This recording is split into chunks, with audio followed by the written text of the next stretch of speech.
اعوذ باللہ من الشیطان الرجیم بسم اللہ الرحمن الرحیم۔ معزز ناظرین السلام علیکم۔ آج کی ویڈیو میں ہم پڑھیں گے کہ واجب غسل کون کون سے ہیں اور کتنے ہیں، اور یہ غسل کیوں واجب ہوتے ہیں۔ معزز ناظرین، واجب غسل 7 ہیں، جن میں سے کچھ غسل عورتوں کے ساتھ مخصوص ہے اور کچھ غسل مرد اور عورت دونوں کے لیے ہیں۔ سب سے پہلا واجب غسل غسل جنابت ہے، جو کہ انسان کے مجرم ہونے کے بعد واجب ہوتا ہے، اور یہ مرد اور عورتوں دونوں کے لیے ہے۔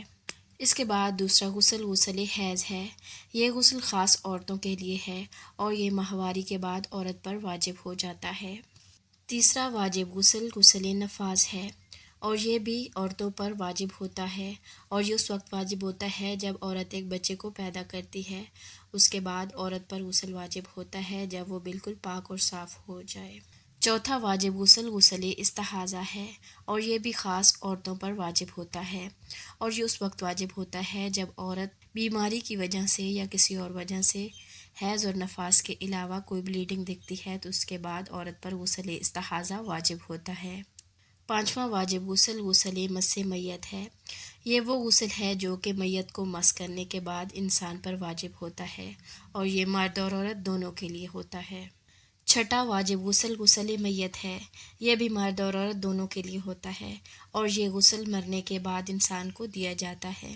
اس کے علاوہ ساتواں واجب غسل وہ ہے کہ جو نظر یا قسم وغیرہ کی وجہ سے واجب ہو جائے، یعنی آپ منت مانیں کہ میرا فلاں کام ہو جائے تو میں غسل کروں گا یا کروں گی، تو اس کے بعد آپ پر یہ غسل واجب ہو جائے گا، اور یہ غسل کرنا فرض ہے۔ اس کے علاوہ اگر چاند یا سورج کو مکمل گرہن لگا ہو اور مکلف جان بوجھ کر نماز آیات نہ پڑھے، یعنی چاند اور سورج کو مکمل گرہن لگا تھا اور آپ نے جان بوجھ کر نماز ادا نہیں کی، نماز آیات ادا نہیں کی، یہاں تک کہ نماز قضا ہو گئی اور وقت گزر گیا، تو احتیاط واجب کی بنا پر ضروری ہے کہ اس کی قضا کے لیے غسل کرے، یعنی کہ نماز آیات کی قضا کے لیے غسل کرنا واجب ہے۔